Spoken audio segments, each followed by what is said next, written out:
জীবনে খুশি থাকার জন্য 10-15 জনের দরকার হয় না। জীবনে একটা মানুষ থাকলেই মানুষ খুশি থাকতে পারে। শুধু ওই মানুষটা ভালোবাসার মতো মানুষ হতে হবে। ওই মানুষটার ভিতরে কোনো খারাপ কিছু থাকলে হবে না। জাস্ট এরকম একটা মানুষ জীবনে থাকলেই সবকিছু হয়ে যায়। টাকা পয়সা অন্যান্য যা কিছুই আছে না, কোনোটাই কিছু ম্যাটার করে না।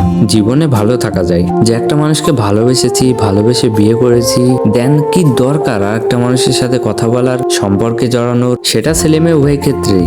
বর্তমান যুগে এটা একটা কমন রোগ হয়ে গেছে। সব জায়গায় শোনা যায় আশেপাশে এই জিনিসগুলো, বাট আমাদের এই জিনিসগুলো থেকে বের হয়ে আসতে হবে। সাময়িক মুহের উপরে পড়ে যে অনেকেই এই ধরনের সিদ্ধান্তগুলো নিচ্ছেন বা এই ধরনের কাজে লিপ্ত হচ্ছেন, তাদের ক্ষেত্রে বলবো শুধরে যান। কারণ একটা সময়ের পরে না এই মোহটা আর কাজ করবে না বা এই মোহটা থাকবে না। তখন আসলে আপনি যার জন্য এসব করছিলে সে আপনার সাথে থাকবে না, সে আপনাকে ছেড়ে ঠিকই চলে যাবে। তারও অন্য কোথাও মোহ চলে আসবে, সেও অন্য কোথাও চলে যাবে ঠিক আপনাকে রেখে। তখন আসলে আপনার এগুলো থাকবে না, ওগুলো থাকবে না। তো এর আগে শুধরে যান। জীবনটা সুন্দরভাবে কাটান। অযথা এই সুন্দর জীবনটা এভাবে নষ্ট করবেন না। ভালো থাকবেন সবাই।